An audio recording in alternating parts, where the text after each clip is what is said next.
ही अशी प्रवृत्ती या ठिकाणी आज सत्तेत आहे. आज आपण संधी देणारा पक्ष म्हणजे काँग्रेस पक्ष आहे आणि म्हणूनच आज माझ्यासारख्या कार्यकर्त्याला बंटी साहेबांनी या काँग्रेसकडे लिहिलेलं भाषण तुम्ही कधी बघितलं गेलेलं भाषण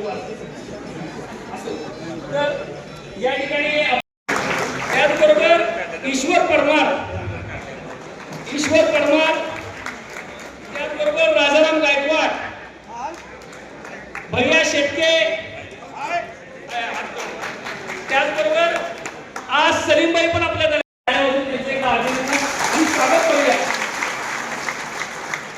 साहेबांनी मला ही संधी फक्त आणि फक्त बंटी साहेबांच्या मुळे मला मिळाली म्हणून मी आज या ठिकाणी व्यासपीठावर उभा आहे. या ठिकाणी माझ्यासारख्या असंख्य विश्वास ठेवून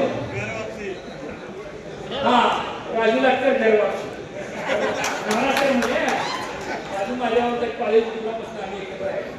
आज या मेळाव्याला या सगळ्यांची नावं मुद्दाम घेतली. साहेब आपलं सुद्धा प्रवेश घेताना पण गर्दी आहे आणि हे निष्ठावंत कार्यकर्ते साहेब तुमची ताकद आहे आणि म्हणूनच हा काँग्रेस पक्ष निष्ठावंत कार्यकर्त्यांच्यावर या ठिकाणी उभा राहिलेला आहे.